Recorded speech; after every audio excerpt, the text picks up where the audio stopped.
atau ikrar.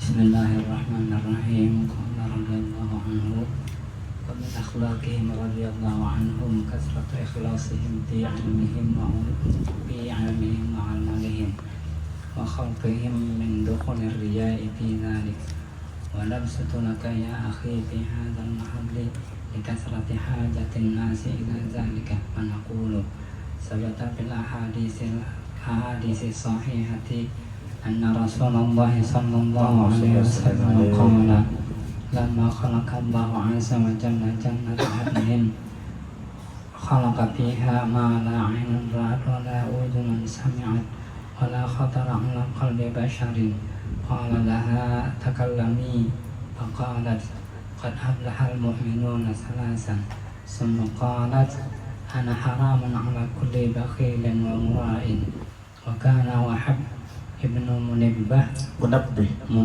rahimahullah ta'ala yaqulu man talabat dunya bi'amalil akhirah nakasallahu qalbahu wa kataba ismahu fi diwani ahlin nar. A'udzu billahi min dzalik. Bismillahirrahmanirrahim. Alhamdulillahi rabbil alamin wa sallallahu wa sallama ala sayyidina Muhammadin wa ala alihi wa sahbihi ajma'in. Nawaina ta'alluma wat ta'lim wat tadhakkura wat tadhkir wan naf'a wal intifa' والإفادة والاستفادة والحث على التمسك بكتاب الله وسنة رسوله والدعاء إلى الهدى والدلالة على الخير ابتغاء وجه الله ومرضاته وقربه وثوابه سبحانه وتعالى. قال الشيخ المصنف رحمه الله تعالى ونفعنا به وبعلومه وأسراره بالدارين آمين. رضي الله عنكم. Wa min akhlaqihim radhiyallahu anhum, dan termasuk akhlak mereka para ulama salaf pendahulu kita radhiyallahu anhum, semoga Allah meridhai mereka. Apa? Kathratu ikhlasihim fi ilmihim wa amalihim. Banyaknya keikhlasan mereka di dalam ilmu dan amal mereka. Artinya para pendahulu kita itu tulus dan ikhlas di dalam menuntut ilmu dan di dalam mengamalkannya. Mereka semata mengharap ridho Allah Subhanahu wa taala dan negeri akhirat. Sama sekali tidak menginginkan bahagian daripada duniawi. Wa khaufihim min dukhulir riya'i fi dzalik, dan banyaknya rasa takut mereka daripada kemasukan riya bidzalika, pada yang demikian itu, yakni ilmu dan amal tadi. Jadi mereka sangat khawatir, sangat takut ketika menuntut ilmu itu kemasukan riya di dalam hati. Ketika mengamalkan ilmu tersebut kemasukan riya di dalam hati, takut di dalam ilmu dan amal. Wa nabsutu laka ya akhi fi hadzal mahalli likathrati hajatin nasi ila dzalika, dan kami akan bentangkan untukmu, maksudnya kami akan jabarkan dengan luas untukmu ya akhi, wahai saudaraku, fi hadzal mahalli, di tempat ini, maksudnya di bab ikhlas ini saya akan panjang lebar membahasnya. Jadi nanti bab ikhlas ini lumayan panjang. Kenapa beliau membahasnya secara panjang lebar? Dikathrati hajatin nasi ila dzalik, karena banyaknya keperluan manusia kepada yang demikian itu, yakni ikhlas. Berarti banyak manusia itu yang tidak ikhlas dalam menuntut ilmu dan dalam beramal. Iya. Sehingga saya akan jabarkan dengan panjang lebar seputar bab ikhlas di dalam menuntut ilmu dan di dalam mengamalkannya. Ikhlas itu letaknya di hati, bukan di mulut, ya. Walaupun kadang-kala ketika kita memberikan pemberian kepada orang, ya, ketika kita berikan pemberian kepada orang, lalu kemudian orang itu mengembalikannya lagi kepada kita, kita kadang mengatakan, "Kau usah, nggak apa-apa, usah dikembalikan lagi, saya ikhlas kok." Memang Ikhlas di mulut apa letaknya? Saya ikhlas kok. Siapa yang menjamin kamu ikhlas? Gak usah diutarakan. Ikhlas itu letaknya di hati, bukan di mulut. Iya. Dan karena ikhlas itu letaknya di hati, hati itu adalah tempat berniat. Maka perbaikilah niat dalam menuntut ilmu. Perbaiki niat dalam mengamalkannya pula. Innamal a'malu binniyat. Hanya saja sahnya amal perbuatan itu bila disertakan dengan niat yang benar pula. Ingat itu. Kadang-kala orang tua ketika menyekolahkan anaknya ke pondok pesantren sudah dibekali dengan niat yang tidak tulus. Nah, kamu gak usah sekolah umum, kamu gak usah kuliahan, cukup di pesantren saja, enak kok. Coba lihat tuh guru-guru agama, mereka tidak kuliah tapi bisa beli mobil, tapi bisa membangun rumah yang besar. Jadi gak usah sekolah umum, gak usah sampai ke perguruan tinggi, cukup mondok aja, kamu nanti juga jadi orang kaya. Ini sudah salah ketika mengajarkan kepada anak untuk menuntut ilmu agama. Akhirnya dari sejak awal ia menuntut ilmu agama, nasihat ayahnya itu terngiang-ngiang di telinganya. Oh, kalau saya jadi orang alim nanti saya akan diundang kemana-mana. Naudzubillah, saya akan dikasih amplop. Wah, cair, saya akan beli itu. Naudzubillah. Kalau kamu menuntut ilmu dengan tujuan seperti itu, celaka kamu. Celaka kamu. Perbaiki niat dari sejak sekarang. Orang tua memberi nasihat kepada anak dengan nasihat seperti tadi, mungkin orang tuanya orang awam, gak ngerti.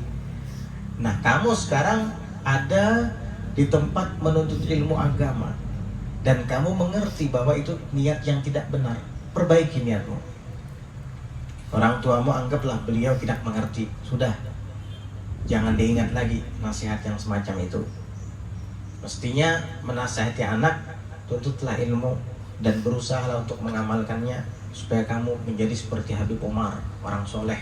Seperti kamu, supaya kamu menjadi seperti Al-Habib Salim Asy-Syatiri misalnya, orang soleh.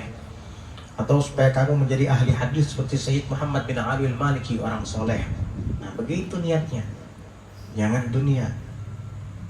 Nah, di sini aku akan jabarkan untukmu wahai saudaraku dengan panjang lebar dikathrati hajatin nasi ila dzalik, karena banyaknya keperluan manusia kepada itu, yakni kepada ikhlas di dalam menuntut ilmu dan di dalam mengamalkannya. Fanaqulu, maka kami katakan, tsabata fil ahadits sahihah, telah tetap di dalam hadis-hadis yang sahih, anna Rasulullah sallallahu alaihi wasallam qala, bahwasanya Rasulullah sallallahu alaihi wasallam bersabda, lamma khalaqallahu azza wa jalla jannata adnin, tatkala Allah menciptakan surga Aden, ada surga yang namanya Jannatu Adnin. Khalaqa fiha, maka Allah ciptakan di dalam surga itu ma la ainun ra'at, sesuatu yang tidak pernah dilihat oleh mata. Maksudnya kenikmatan yang tidak pernah dipandang oleh mata. Wala udhunun sami'at, dan tidak pernah pula terdengar oleh telinga.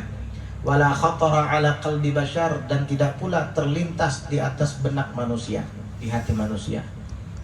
Yakni keindahan yang ada di dalam surga Aden itu tidak ada bandingannya di dunia ini.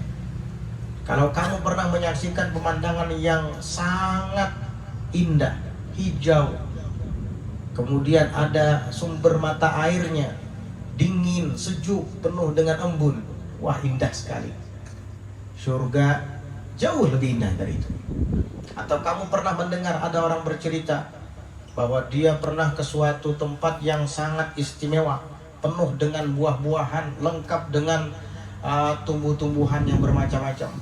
Kamu mendengarnya senang. Ketahuilah, surga lebih menyenangkan daripada kamu dengar dari temanmu itu. Atau kamu misalkan menghayalkan ketika melihat sebuah lukisan, ya Allah, enak banget, ada air terjunnya, ada gunungnya, ada hijau-hijauannya, ada burung-burung berkicau. Ya Allah, kalau duduk di sini stres pun hilang. Luar biasa. Kira-kira surga tuh kalau saya bayang-bayangkan mirip-mirip kayak gini lah. Wah, jauh lebih indah dari itu. Nah, itulah. Tidak ada bandingan di dunia ini. Wa utubihi mutasyabiha. Mereka itu kelak di surga didatangkan yang serupa dengan yang di dunia, tapi beda rasanya. Kadang buah-buahannya mirip. Ada buah pisang di sana, wa talhin mamdud. Di situ ada buah tin, wa zaitun, ada buah zaitun. Ada wa inaban wa qadba, ada anggur di situ, zaitunan wa nakhla, ada zaitun, ada kurmanya juga. Iya, buah-buah yang seperti itu ada di dunia ini. Tapi tidak sama dengan yang di surga. Memang bentuk rupanya sama, tapi ketika kita cicipi, pertama kali mencicipinya itu nikmat luar biasa. Kita makan lagi yang kedua kalinya lebih nikmat dari yang pertama. Kita makan lagi yang ketiga kalinya itu lebih nikmat daripada yang kedua. Jadi setiap makan tuh tambah nikmat dan tidak ada habisnya. Itulah surga.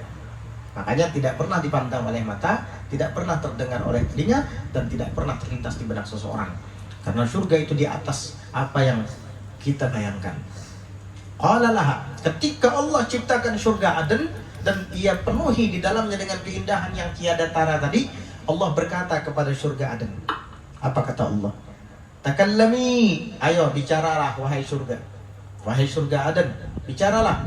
Faqalat, maka surga Aden berbicara. Dia mengatakan, qad aflahal mu'minuna talatan.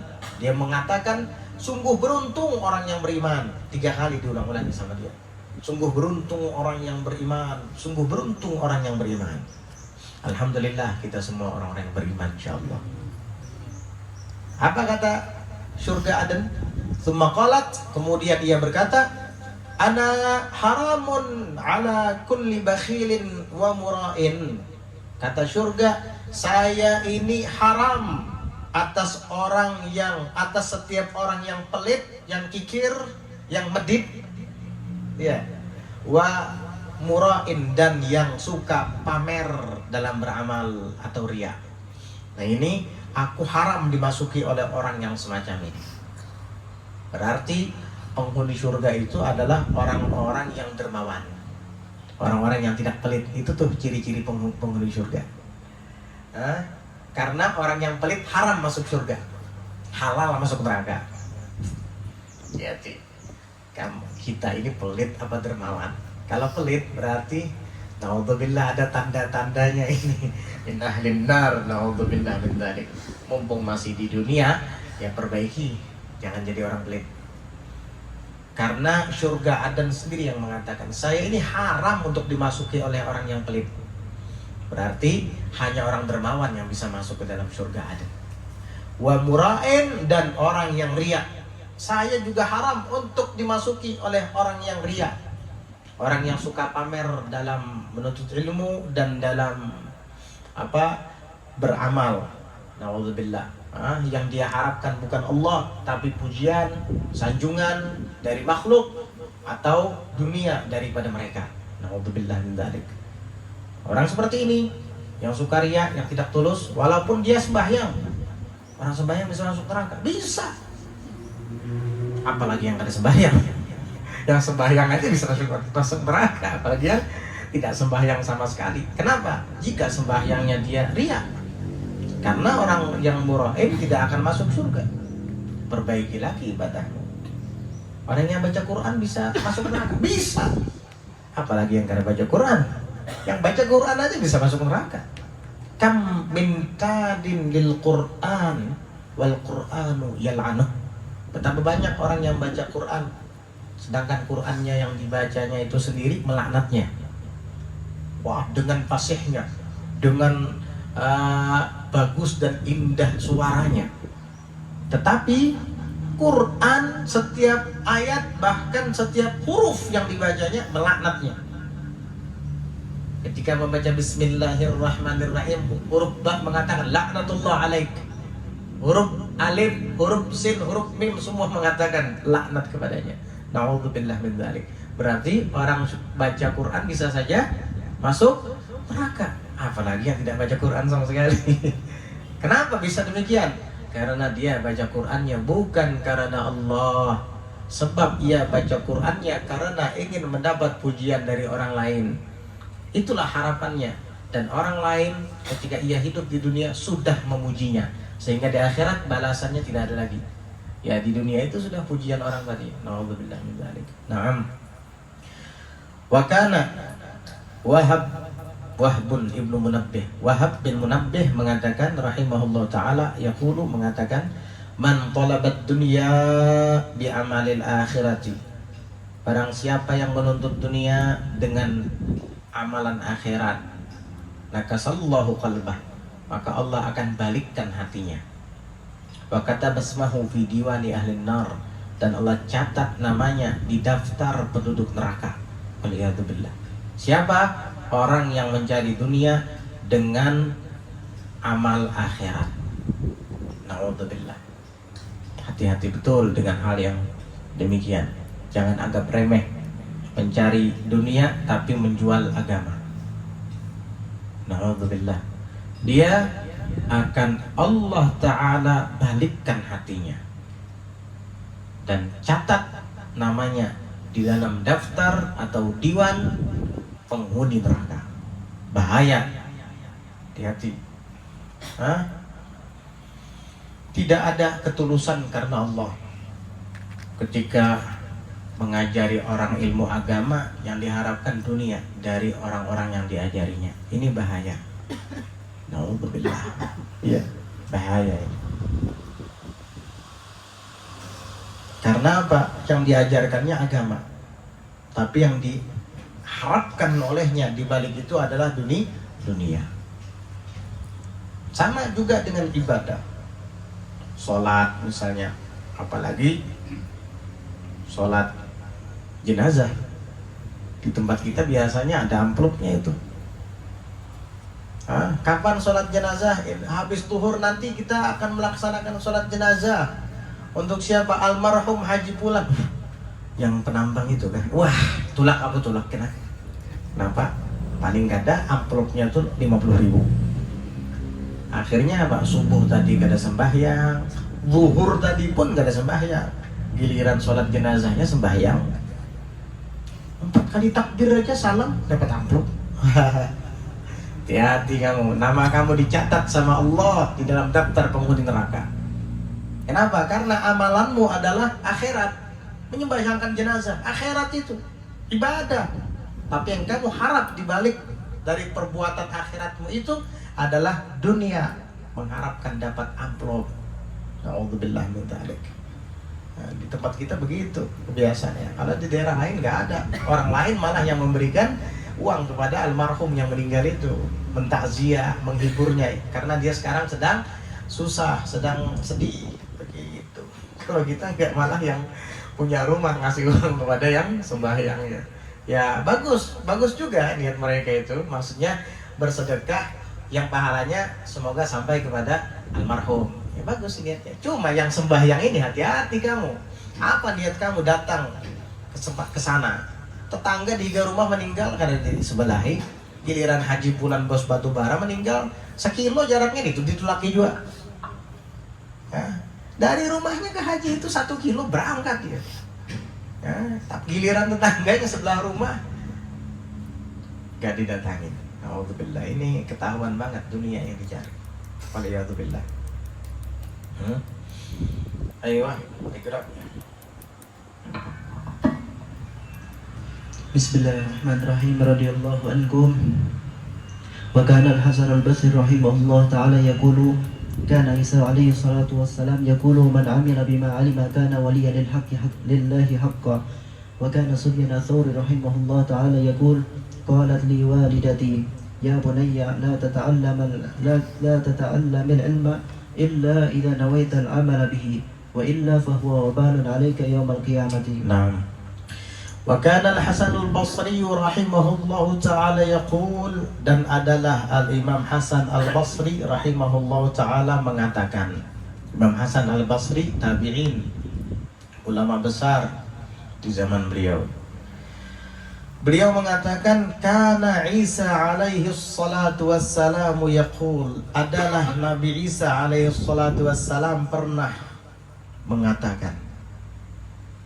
Karena Imam Hasan al-Basri ini orang alim, mungkin beliau pernah membaca di dalam kitab Injil yang asli mungkin, yang berbahasa Ibrani, atau mungkin beliau dapat riwayat dari kitab-kitab terdahulu. Yang jelas di situ ada sabda Nabi Isa, perkataan Nabi Isa. Apa kata Nabi Isa? Man amila bima alima kana waliyan lillahi haqqa. Ada lillahinya ya. Di situ ada ya. Wadah bawah nol mengadalah. Nah, ada tambahi bawah nol di situ. Ada lillahinya. Man amila bima alima, barang siapa yang mengamalkan dengan apa yang ia telah ketahui, karena maka dia adalah menjadi waliyan lillah, walinya Allah haqqan yang sebenarnya.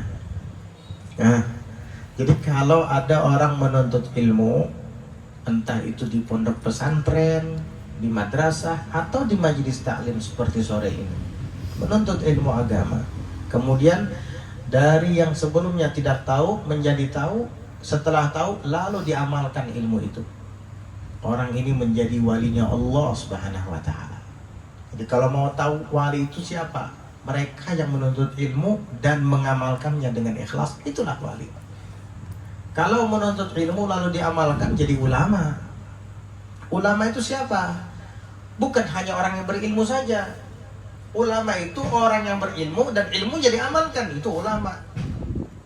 Karena ilmunya diamalkan, dari situlah muncul rasa takut kepada Allah. Dari ilmu yang diamalkan tadi pula muncul sikap wara', berhati-hati dalam berkata-kata, dalam berbuat, dalam makanan, dalam pakaian dan lain-lain. Dari ilmu yang diamalkan itulah muncul ketulusan, keikhlasan dalam beribadah. Itulah dampak mengamalkan ilmu. Muncul kebaikan-kebaikan dari orang yang mengamalkan ilmu tersebut. Sehingga Allah Subhanahu wa ta'ala berfirman, innama yakhshallaha min ibadihil ulama. Hanya saja orang yang takut kepada Allah dari segenap hamba-hambanya adalah para ulama. Para ulama yang bagaimana? Yaitu tadi yang mengamalkan ilmu-ilmu mereka. Sehingga mereka adalah para walinya Allah, para kekasih-kekasih Allah. Abu Hanifah mengatakan radhiyallahu anhu, in lam yakunil ulama'u awliya'a lillahi falaysa lillahi waliyun. Jika para ulama itu bukan wali-walinya Allah, maka Allah nggak punya wali. Kalau mau nyari siapa sih wali itu? Orang alim yang mengamalkan ilmunya, tulus karena Allah, itu wali. Kalau para ulama bukan wali, berarti Allah nggak punya wali. Jadi begitu. Wa kana Sufyan Ats-Tsauri rahimahullah taala yaqul, dan adalah Sufyan Ats-Tsauri rahimahullah taala mengatakan, kata Sufyan Ats-Tsauri, qalat li walidati, berkata kepada saya ibu saya. Jadi ibu beliau berkata, ya bunayya, wahai putraku, nasihat ibu kepada anak, la tata'allamil ilma illa idza nawaital amala bih. Jangan mempelajari ilmu kecuali apabila engkau berniat mengamalkannya. Kalau kamu menuntut ilmu, niatkan ilmu yang dituntut itu untuk diamalkan, jangan hanya dipelajari. Ini nasihat orang tua zaman dahulu kepada anaknya. Nah, kalau nuntut ilmu, niat ya agar diamalkan. Gitu. Kalau orang tua sekarang ngasih nasihat ke anaknya ya, yang kayak ulun sebutkan tadi, bujur-bujurlah belajar, nyaman kena jadi kayak guru sugih sidin. Bujur-bujurlah belajar, nyaman kena jadi kayak Habib kemana-mana diundang orang. Astagfirullahaladzim. Kamu salah ngasih nasihat kepada anak. Kok begitu nasihatnya? Kalau mau ngasih nasihat kayak ini nih, kayak ibunya Sufyan Ats-Tsauri, wahai putraku, ya bunayya, wahai putra kecilku, la tata'allamil ilma illa idza nawaital amala bih. Jangan engkau pelajari ilmu kecuali apabila engkau berniat untuk mengamalkannya. Ini nasihat yang benar. Nah, kita sekarang sebagai orang tua mendapat teguran dari kitab ini. Lain kali kalau menasihati anak, jangan kayak tadi lagi. Bujur-bujurlah belajar, nyaman jadi orang alim, banyak yang ngundang. Yang menjadi orang alim, wah ikam kena dipuji-puji orang, waduh, ikam dihormati orang, tangan kamu nanti dicium orang bolak-balik. Subhanallah, orang tua gitu ngasih nasihat sama anak, sudah gak benar duluan niatnya ketika nuntut ilmu, salah itu. Nah sekarang kita kembali kepada para salaf saleh terdahulu, bagaimana mereka menasehati anak-anak mereka.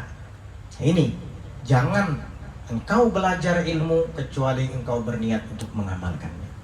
Jadi nasihati anakmu seperti itu. Nah, belajar yang benar ya. Nanti kalau sudah pinter, amalkan ilmunya. Akhirnya, karena niat sang ibu kepada putranya Sufyan Ats-Tsauri dengan niat seperti ini, jadilah Sufyan Ats-Tsauri ulama besar di zamannya. Padahal nggak ada ibunya menyuruh jadi ulama besar ya, biar nanti orang menghormati kamu, biar nanti orang semua belajar sama kamu, biar kamu banyak pengikutnya. Nggak ada kayak gitu nasihat ibunya. Nah, tuntut ilmu dan amalkan. Jangan tuntut kalau tidak diamalkan. Itu aja. Dipegang betul-betul nasihat tersebut oleh putranya Sufyan Ats-Tsauri. Akhirnya betul jadi ulama besar. Ketika dia jadi ulama besar, dunia yang datang kepadanya. Orang-orang banyak belajar kepadanya. Pengikutnya banyak. Beliau dianggap sebagai imam mujtahid di zamannya. Hanya saja mazhabnya sudah punah karena tidak ada para rijal-rijal yang meriwayatkannya. Mazhab Ats-Tsauri. Kalau keilmuannya jangan tanya. Beliau tidak kalah dengan Imam Syafi'i, dengan Imam Hambali dan yang lainnya. Hanya saja mazhab beliau tidak terbukukan dan tidak ada rijal yang meriwayatkannya sehingga punah. Banyak mazhab-mazhab terdahulu itu yang sampai sekarang sudah punah. Mazhabnya Abu Thur, mazhabnya Al-Auza'i, mazhabnya Al-Zahiri dan lain-lain. Ayo. Wa illa, dan jika tidak, artinya jika engkau menuntut ilmu tapi tidak berniat mengamalkannya, fahuwa wabalun 'alaika yaumal qiyamah, maka dia, ilmu itu akan menjadi bencana 'alaika, atasmu kelak yaumal qiyamah, di hari kiamat. Itu tadi, di hari kiamat kalau dia menuntut ilmu untuk mendapatkan dunia, padahal ilmu itu untuk akhirat, tapi dia niatnya untuk mendapatkan dunia. Itu tadi, hatinya Allah Ta'ala balik dan dicatat namanya di dalam daftar penghuni neraka. Tahu nggak kalau hati sudah dibalik? Hati itu kayak wadah untuk menampung asrar rahasia Allah, wadah untuk menampung waridat yang datangnya dari Allah, pemberian-pemberian ilahi. Jadi wadah itu supaya bisa menampung rahasia-rahasia ketuhanan, pemberian-pemberian ilahi, maka harus begini, menengedah, terbuka, jangan terbalik. Nah, kalau dia di dalam menjalankan amal akhirat tapi niatnya untuk mendapatkan dunia, Allah balik hatinya nanti, sehingga rahmat tidak akan masuk, rahasia ketuhanan tidak akan masuk. Waliyadzubillah. Apalagi waridat, pemberian-pemberian ilahi tidak akan masuk karena hatinya dibalik. Na'udzubillah. Tahu nggak? Kalau kita punya ember, kita taruh di halaman rumah, malamnya hari hujan, besok harinya lihat aja ember itu penuh dengan air. Karena apa? Posisinya memang terbuka. Tapi kalau ember tadi kita tengkelupkan, bagian atas dikebawahkan, akhirnya terbalik kan? Malamnya hujan, 1000 tahun hujan nggak akan menampung air. Akan nampung air. Karena apa? Embernya dibalik. Begitu pula hati seseorang yang ingin mendapatkan yang beramal akhirat tapi niatnya ingin mendapatkan dunia, itu hatinya dibalik sama Allah. Jadi biar bagaimanapun pemberian-pemberian Allah tidak akan masuk ke dalam hatinya. Na'udzubillah min dzalik. Atas kalau dia kelak di hari kiamat tidak mendapat rahmat dari Allah karena hatinya terbalik, rahmat tidak bisa tertampung di dalamnya. Kalau sudah tidak mendapatkan rahmat dari Allah, pantas pula namanya tercatat di dalam daftar penghuni neraka. Na'udzubillah min dzalik. Ayo iqra. Bismillahirrahmanirrahim.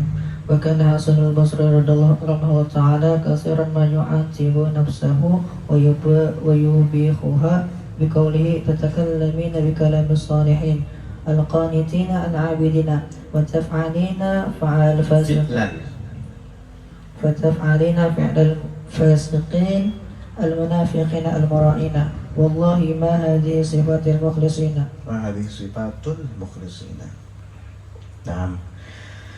وكان الحسن البصري رحمه الله تعالى, dan adalah Al-Imam Hasan Al-Basri rahimahullahu ta'ala, semoga Allah merahmati beliau, kathiran ma yu'atibu nafsahu, sering beliau itu menyalahkan akan dirinya, wa yuwabbihuha, dan mencelanya. Imam Hasan Al-Basri itu sering kadang menyalahkan dirinya sendiri dan mencelanya, biqaulihi, dengan perkataannya. Apa kata beliau? Berbicara dengan nafsunya sendiri. Tatakallamina bikalamis salihin al-qanitin al-abidin. Wahai nafsu, wahai jiwa, tatakallamina bikalamis salihin al-qanitin al-abidin, engkau berbicara dengan perkataan orang-orang soleh, al-qanitin yang ahli ibadah, al-abidin sama ahli taat. Wah, perkataanmu sama perkataan para aulia, para sholihin, mengajak zuhud, mengajak wara, mengajak takut kepada Allah. Wahai nafsu, wa taf'alina, sementara engkau melakukan fi'lal fasiqin, perbuatan orang-orang fasik, al-munafikin, yang munafik, al-mura'in, yang riya, pamer. Kamu mengajak orang takut kepada Allah, kamunya sendiri tidak takut kepada Allah.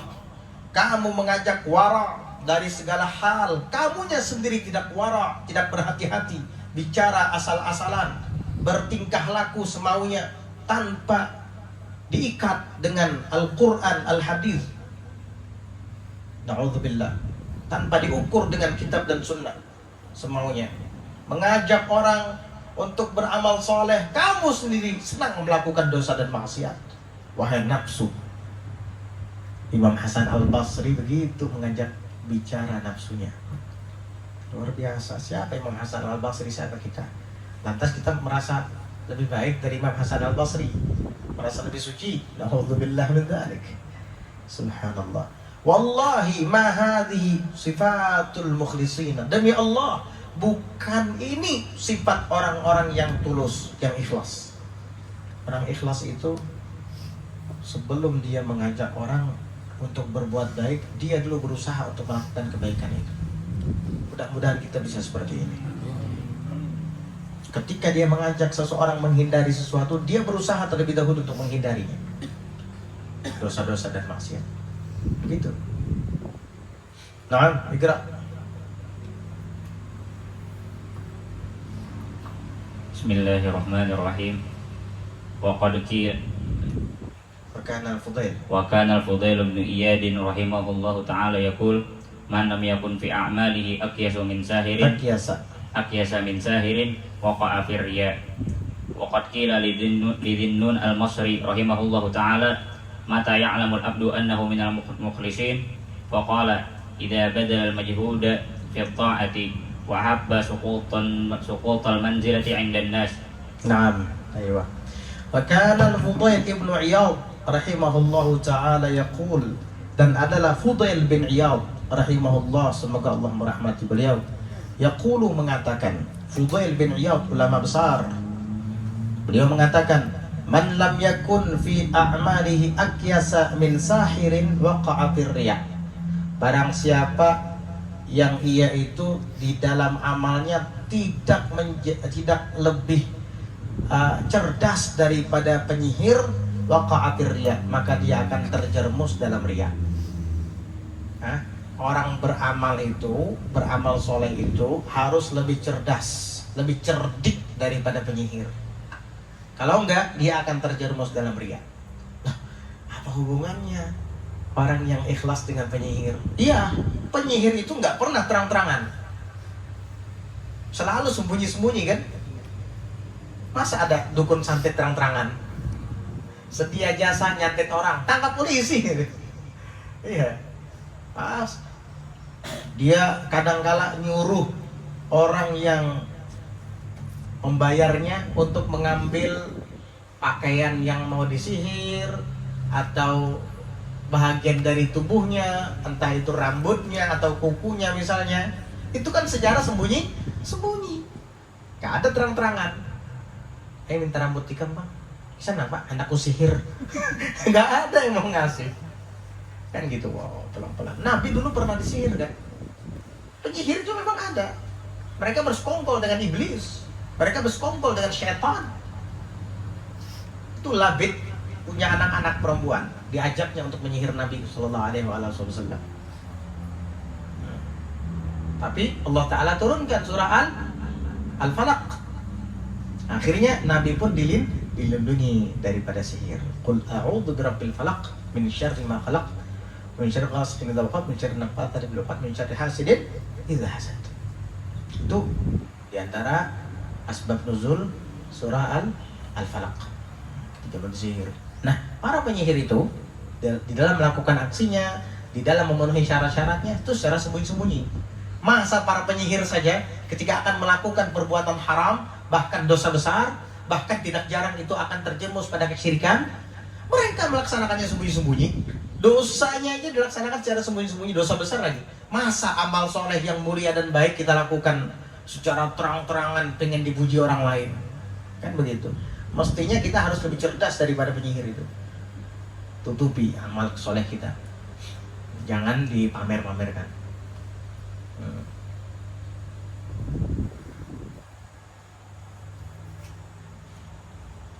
Kita ada punya di Hadramut sana ada Habib, Allah yarham, namanya Habib Husain bin Umar Al-Haddad. Beliau lucu orangnya. Itu beliau kalau berkunjung ke penginapan kita biasanya, kadang kita suguhi ya snack makanan ala kadarnya itu. Beliau menolak, kata beliau, maaf, saya kalau siang nggak makan, gitu aja. Saya kalau siang jarang makan, dia bilang. Kita nggak ngerti apa maksudnya, mungkin ada pemantang atau gimana. Ternyata dia setiap hari puasa, tapi nggak bilang saya puasa, enggak. Bahasanya halus. Ada juga kadang di antara mereka, kenapa kamu pucat? Jangan-jangan malam tadi nggak tidur? Oh iya, saya memang biasanya nggak tidur tadi. Setiap malam saya memang biasanya nggak tidur. Nggak bilang, oh saya tahajud kalau malam, baca Quran sekian juz. Saya memang nggak tidur kalau malam. Nggak tahu mungkin, kan orang nggak mungkin nanya. Ada juga di antara mereka itu di Hadramut sana. Dia cerita tentang mimpi Rasulullah, tapi dia nggak pernah mengatakan saya bermimpi melihat Rasulullah. Dia bilang, nih di belakang rumah ini ada gunung. Di situ tuh ada orang soleh, kata dia, dulu pernah mimpi melihat Rasulullah. Siapa lagi kalau bukan beliau sendiri? Tapi dia nggak pernah nyebut saya mimpi melihat Rasulullah ada di gunung itu, enggak. Udah pernah ke rumah salah seorang habaib di sana. Jadi pintu rumah beliau itu dari belakang masuknya.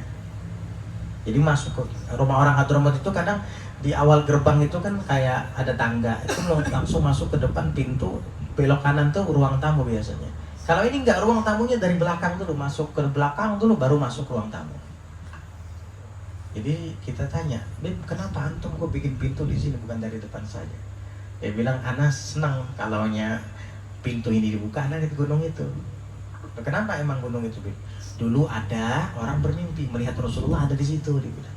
Ya siapa lagi kalau bukan beliau ya? Tapi enggak, oh tahu nggak sekarang? Anak mimpi Rasulullah melihat ada di sana, nggak ada kayak gitu mereka. Ditutup-tutupi. Kadang kita, oh padahal dia sendiri sering kayak gitu. Dulu Habib Umar bin Hafid, Habib Umar dulu ketika berkunjung ke Syekh Muhammad Said Ramadan Al-Buti. Jadi salah seorang murid Habib Umar yang ikut diminta untuk membaca qasidah. Jadi baca qasidah dengan suaranya yang merdu, dan isi kandungan qasidah itu membuat mata Syekh Muhammad Said Ramadan Al-Buti berkaca-kaca. Dia terharu dengan isi kandungannya. Akhirnya Syekh Muhammad Said Ramadan Al-Buti bertanya kepada Habib Umar. Syekh Muhammad Said Ramadan, ulama Suriah, alim besar. Beliau mati syahid, meninggal dunia, ditembak oleh orang-orang teroris ketika mengajarkan tafsir Quran, dan darahnya pun masih ada di dalam Al-Quran yang beliau baca itu. Subhanallah.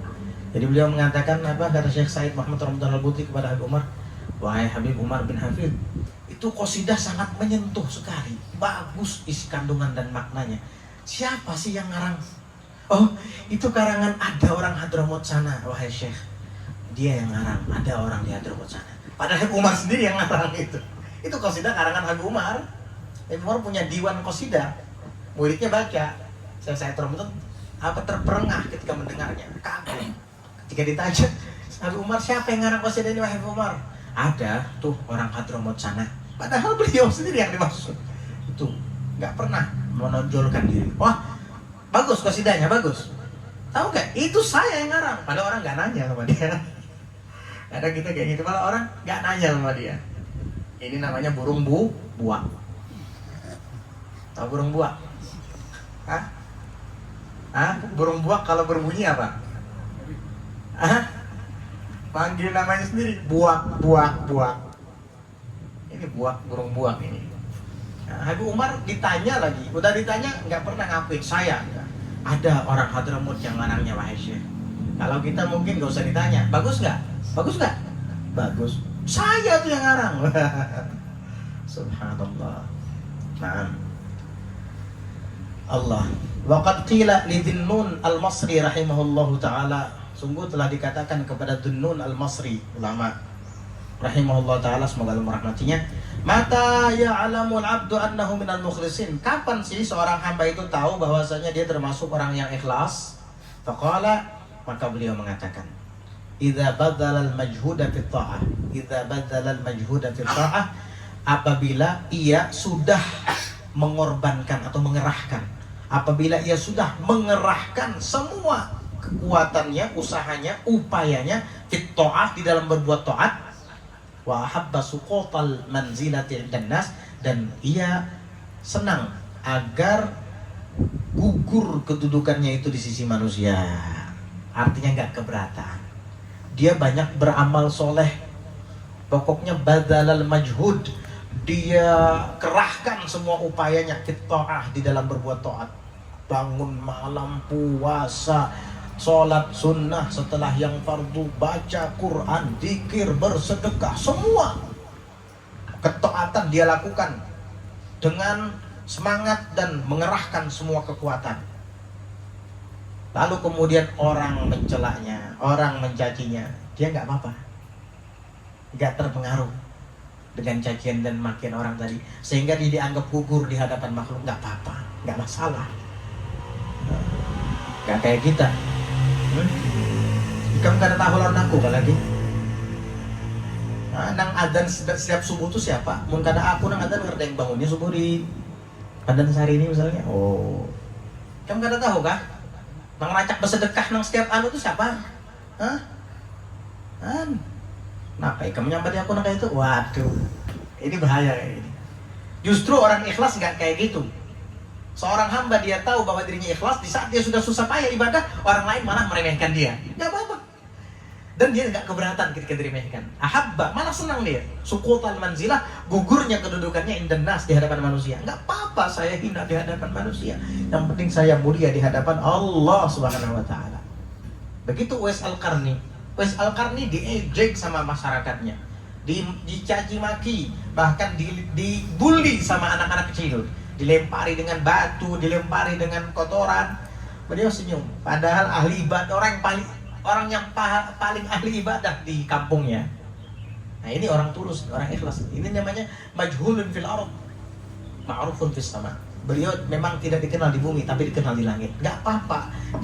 Saya nggak perlu viral di dunia ini. Saya nggak perlu popularitas di dunia. Yang penting saya viral di langit. Yang penting saya viral di hadapan para malaikat-malaikat, karena Allah banggakan saya. Cari popularitas di langit, jangan cari popularitas di bumi. Sia-sia. Kamu terkenal di bumi, nambah beban. Ya, bukan nambah untung, nambah beban. Kemana-mana itu orang tahu semua sama kamu. Hitiat. Kamu ada problem dikit aja, tersebar kemana-mana. Enak hidup kayak gitu. Ini zamannya sekarang, pengen viral-viral, masing-masing menonjolkan diri. Nauzubillah. Ayo, gerak. Bismillahirrahmanirrahim. رضي الله عنكم وكان محمد ابن منكدر رحمه الله تعالى يقول أحب للإخوان Uhibbu أحب للإخوان أن يظهر أحدهم الصمت أن يظهر أحدهم الصمت الحسن بالليل فإنه أشرب من صمت النهار لأنه في النهار يراه الناس وفي الليل يكون لرب العالمين. Naam. Aywa. Wa kana Muhammad ibnul Munkadir rahimahullahu ta'ala yaqul, dan adalah Imam Muhammad ibnul Munkadir rahimahullahu ta'ala mengatakan, kata Muhammad ibnul Munkadir, ini ulama besar juga ini. Kata beliau, uhibbu, saya itu senang, lil ikhwani, bagi saudara-saudara saya ini yang saya senangi, ayyudhira ahaduhum, hendaknya menampakkan seorang di antara mereka, saudara-saudara saya itu, dia tampakkan as-samtal hasana bil lail, sikap yang baiknya itu di malam hari. Saya suka sekali kalau saudara-saudara saya seagama ini, sahabat-sahabat saya, dia menampakkan sikap baiknya itu di malam hari saja. Fa innahu, maka sesungguhnya sifat baik di malam hari, asyrafu, lebih mulia, min samtin nahar, daripada sikap baik di siang hari.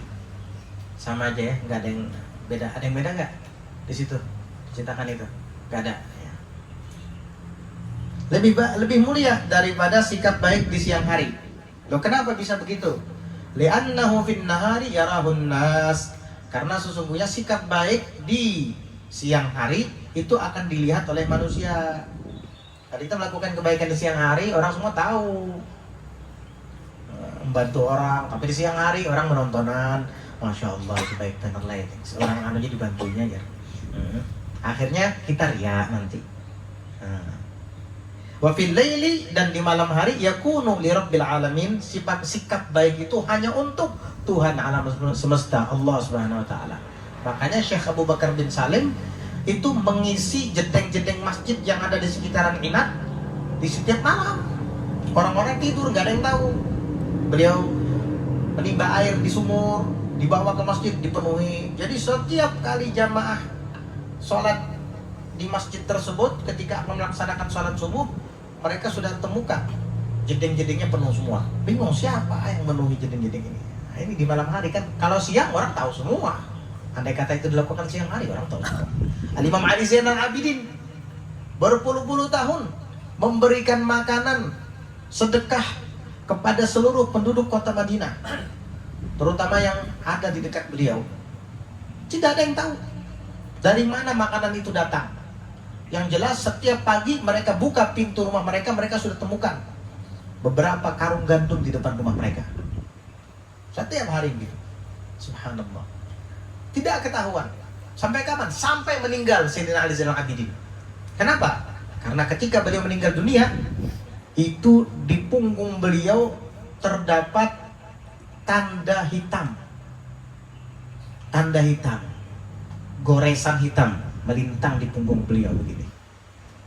Sehingga para pemandi jenazah bertanya kepada pembantu yang ada di rumah beliau, ini kenapa ya Sayyidina Ali Zainal Abidin ini di punggung beliau ini ada tanda hitam? Pembantu itu terdiam sesaat, seakan-akan dia menahan tangisnya, lalu menjawab, ketahuilah, beliau ini setiap malam keluar dari rumah membawa berkarung-karung gandum dan dibagikan kepada fakir miskin yang ada di kota Madinah di saat mereka sedang tertidur lelap, dan tidak ada yang tahu kecuali saya, karena saya pembantu yang ada di rumahnya. Maka para pemandi jenazah beliau itu menyalahkan pembantu dan mengatakan, kenapa kamu tidak membantunya? Maka pembantu itu menjawab, demi Allah, saya sudah tawarkan berkali-kali jasa kepada beliau untuk membantu beliau membawa karung-karung gandum itu, tapi beliau menolak. Saya pernah sesekali memaksa, beliau justru mengatakan kepada saya, wahai pembantuku, bisakah engkau memikulkan dosa-dosaku? Jika engkau sanggup memikul dosa-dosaku, silahkan pikul juga gandum ini. Karena pertanyaannya seperti itu, saya nggak bisa jawab apa-apa. Akhirnya saya memilih untuk diam. Ya saya jawab, saya tidak bisa wahai imam. Kalau kamu tidak bisa, gak usah dibawa gandum-gandum, biar saya yang bawa. Luar biasa. Nah, kamu mau pikul gandum-gandum ini, ada syaratnya. Pikulkan juga dulu dosa-dosa saya. Bisa nggak? Ya nggak bisa. Kalau gitu udah, nggak usah, saya aja yang bawa. Dibawa sama dia. Itu sampai hitam punggung beliau. Setiap malam. Ini sikap baik di malam hari, nggak ada yang tahu. Sampai beliau meninggal, nggak ada yang tahu. Kecuali karena tanda hitam itu. Dan ketika beliau meninggal dunia, keesokan harinya para fakir dan miskin itu ketika membuka pintu rumah mereka, mereka tidak lagi mendapatkan gandum, karung-karung gandum yang ada di depan pintu rumah mereka seperti biasanya. Mereka kehilangan. Kok nggak ada? Tumben hari ini nggak ada. Esok harinya mereka tunggu-tunggu, mereka buka lagi pintu rumah, nggak ada lagi. Sehingga mereka barulah sadar bahwa Sayyidina Ali Zainal Abidin beberapa hari yang lalu meninggal dunia. Berarti selama ini yang memberi makan kepada kita semua adalah Al-Imam Ali Zainal Abidin. Shadaqatus sirri tutfi'u ghadabar Rabb. Sedekah yang dilakukan secara sembunyi-sembunyi dapat memadamkan murka Tuhan, dapat memadamkan amarahnya Allah Subhanahu wa taala.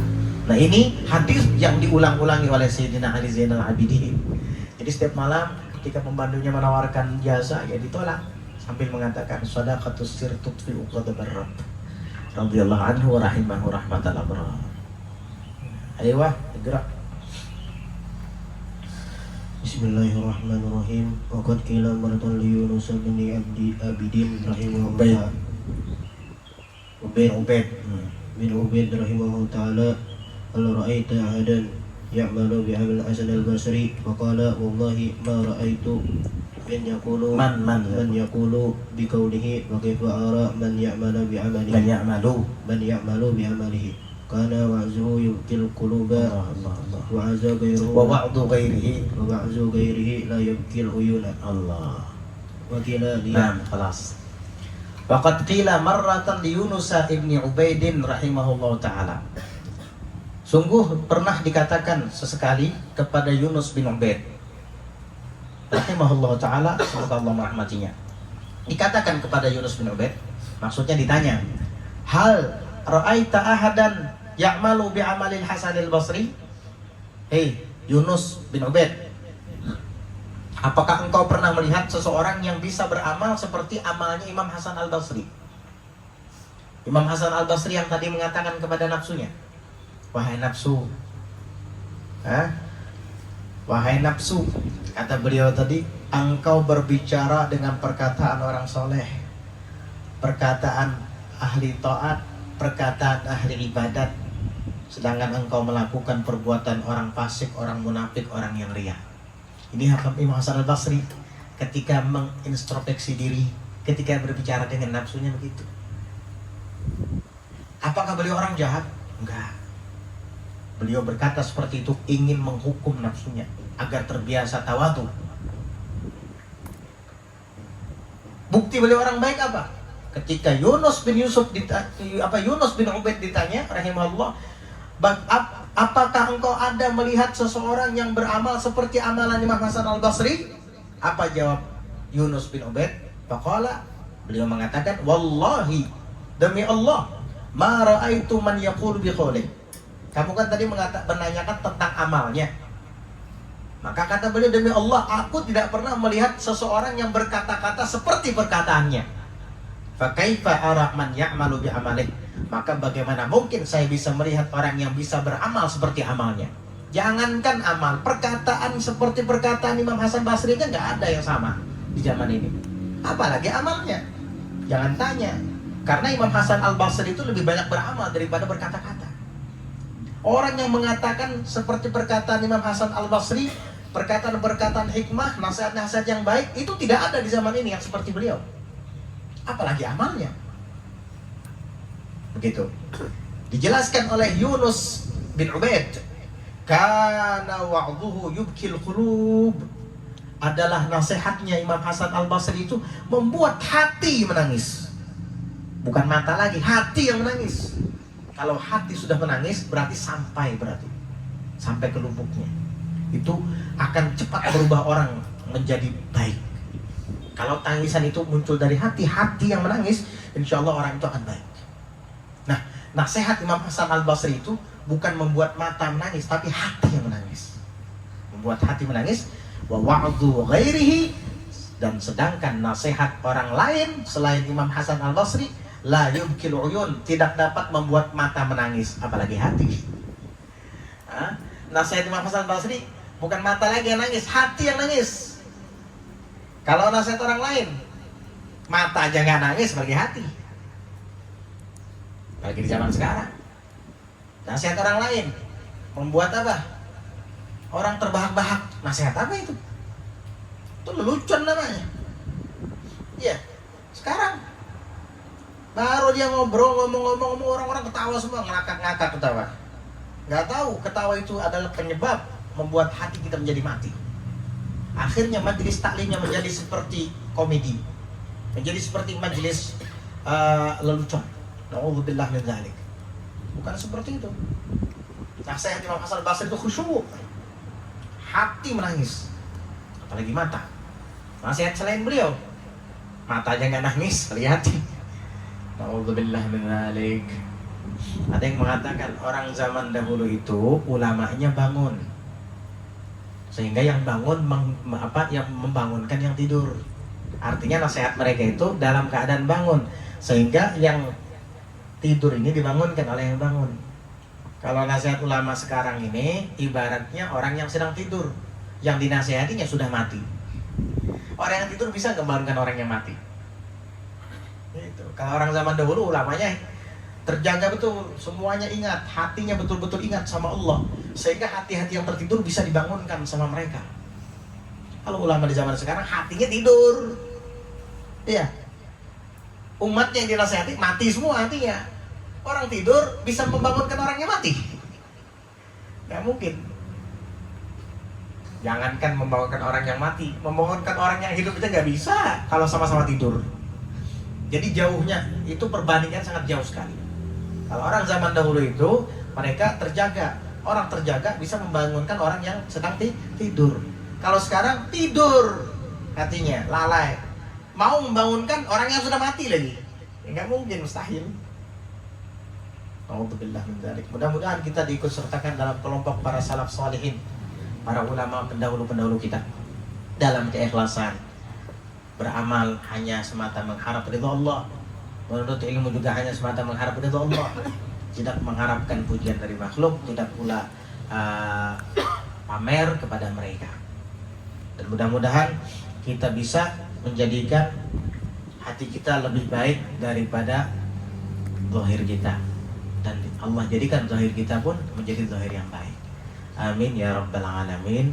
Wallahu a'lam bissawab. Ada pertanyaan? Oke. Masalah puasa sunat, Bib.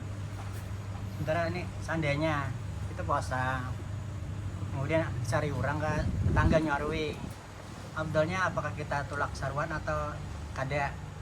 Kemudian yang kedua, itu puasa sunat. Sunat ya. Kan yang kedua, seandainya kita berangkat di sana, bagaimana kita kira-kira sikap kita ya. Gitu. Jadi begini, kalau undangan itu adalah walimatul urus, perkawinan, selagi tidak ada kemungkaran di dalamnya, itu wajib kita hadiri. Wajib kita hadiri. Wajib kita hadiri. Dan kalau kita hadir di sana, afdolnya dimakan. Menjaga apa? Perasaan orang. Itu lebih afdol. Ya. Kecuali orang yang menjamu kita itu dapat memaklumi. Dan ini kita harus selamat dari riya dulu, supaya kita bisa kuat daripada riya. Kita bisa beralasan sedang puasa dan kita yakini orang ini bisa memaklumi. Tapi kalau seandainya dia tersinggung atau tidak bisa memaklumi dia, tapi hati kita tidak selamat dari riya, udah minum aja. Nah, kemudian kalau undangan itu bukan walimatul urus, ya ada pilihan, mau menghadirinya, ikut makan bersama mereka, atau teruskan puasa. Dua-duanya baik, karena ada unsur silaturahimnya juga, ada unsur mengabulkan hajat orang lain. Kemudian kalau kita misalkan ingin tetap melanjutkan puasa, ya nggak apa-apa, silahkan, nggak usah hadir berarti. Jadi terserah kita mau melanjutkan puasa, ya jangan hadir. Kecuali seperti yang lu jelaskan tadi, ketika kita hadir orang itu memaklumi kita. Kita puasa lalu kita tidak menyantap hidangannya atau dengan cara lain dibungkus saja awalah misalnya, kan hati orang jadi tidak tersinggung. Ya apa-apa seperti itu, dan orang bisa memaklumi kita. Dan ingat, kita harus tetap berusaha menjaga hati daripada riya. Iblis itu sering menggoda manusia supaya terjerumus dalam riya. Apapun caranya, pokoknya di mana ada peluang, di situ dia masuk. Dulu ada orang soleh berpuasa selama kurang lebih 15 tahun. Lama, puasa sunnah itu 15 tahun. Hingga ketika ia pergi ke pasar untuk membeli daging, kebetulan antriannya panjang. Ya beliau ikut ngantri. Lama kan antri, yang ini pergi, yang di depannya lagi maju, sampai giliran dia, satu baris lagi giliran dia. Tiba-tiba datang orang menyerobot antriannya. Diserobotnya ke depan. Lah, ini kan giliran saya dari tadi ngantri. Tiba-tiba orang ini nyerobot, tidak ikut antrian.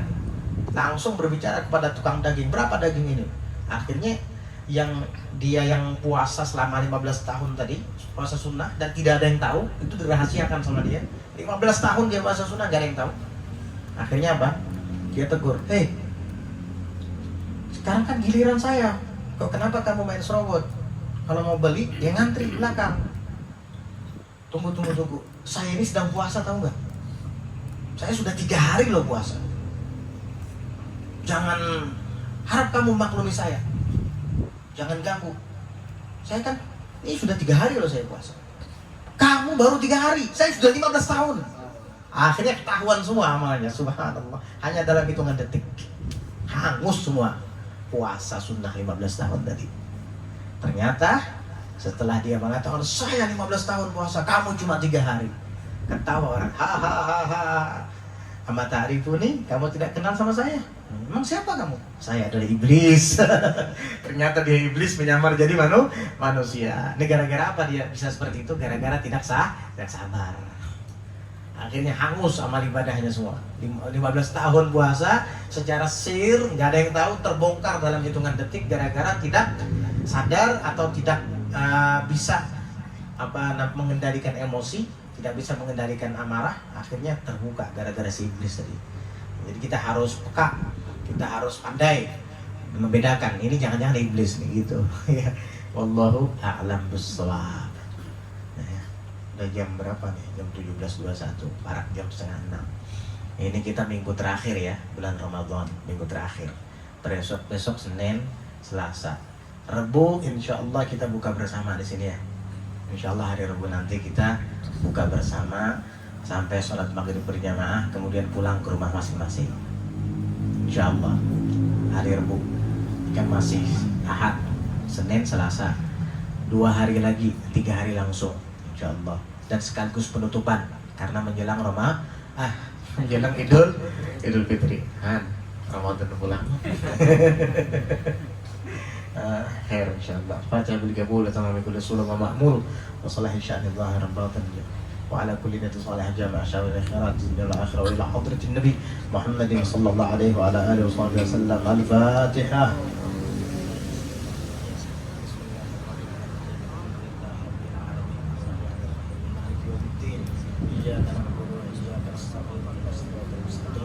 صراط الذين أنعمت عليهم غير المغضوب عليهم ولا الضالين. آمين. بسم الله الرحمن الرحيم. الحمد لله رب العالمين. اللهم صل وسلم على سيدنا محمد وعلى آله وصحبه أجمعين. ربنا انفعنا بما علمتنا، ربنا علمنا الذي ينفعنا، ربنا فقهنا وفقه أهلنا وقرابة لنا في ديننا مع أهل القطر أنثى وذكر. ربنا وفقنا ووفقهم لما ترضى لقولا وفعلا كراما، وارزق كل حلالا دائما، وأخلنا أتقياء علماء، نعظى بالخير ونكفى كل شر.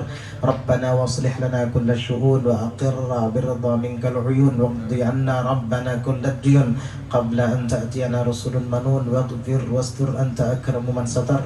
وصلاة الله تغشى المصطفى من إلى الحق دعانا والوفاء، بكتاب فيه للناس شفاء، وعلى الآل الكرام الشرفاء، وعلى الصحب المصابيح الغرر. اللهم اهدنا بهداك واجعلنا ممن يسارع في رضاك، ولا تولنا وليا سواك، ولا تجعلنا ممن خالف أمرك وعصاك. وصلى الله على سيدنا محمد النبي الأمي وعلى آله وصحبه وسلم بفضل سبحان ربك رب العزة عما يصفون وسلام على المرسلين الحمد لله رب العالمين. تقبل الله منكم.